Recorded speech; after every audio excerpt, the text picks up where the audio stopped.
एक बार की बात है, एक छोटे से गांव में रामू नाम का एक किसान रहता था। रामू बहुत मेहनती था, लेकिन उसकी जमीन छोटी थी और हर साल फसल ठीक से नहीं होती थी। फिर भी रामू कभी हार नहीं मानता था।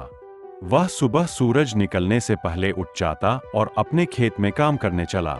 एक दिन जब वह खेत जोत रहा था, तभी उसका हल किसी सख्त चीज से टकराया। उसने जमीन खोदी तो एक पुराना मटका निकला। मटके में बहुत सारे सिक्के और एक पुरानी चिट्ठी थी। चिट्ठी में लिखा था, इन सिक्कों को अपने खेत और गांव की भलाई में लगाना, तभी ये सच में फल दे। रामू बहुत खुश हुआ, लेकिन उसने सोचा कि अगर वह सारा पैसा खुद पर खर्च कर ले तो शायद ये धन उसका साथ न दे।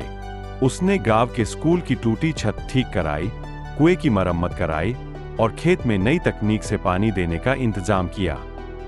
अब कहानी में मजेदार मोड़ आता है।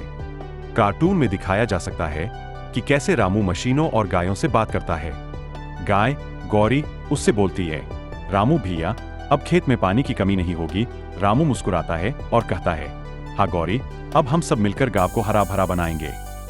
धीरे धीरे खेतों में हरियाली लौट आई, फसल पहले से दोगुनी हुई और गांव के लोग खुशहाल हो गए। बच्चे स्कूल जाने लगे और गांव में त्योहारों की रौनक लौट आई। एक दिन शहर से एक पत्रकार आया। उसने रामू से पूछा, आपने ये सब कैसे किया? रामू मुस्कुराया और बोला, जब हम सब साथ मिलकर मेहनत करते हैं तो धरती भी हमें दोगुना फल देती है।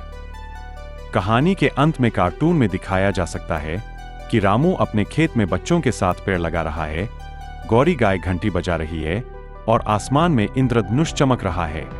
पंछी गा रहे हैं। यह कहानी सिखाती है कि सच्ची मेहनत और निस्वार्थ सेवा हमेशा फल देती है। अगर हम सिर्फ अपने लिए नहीं बल्कि सबके लिए सोचें तो जिंदगी और भी सुंदर बन जाती है।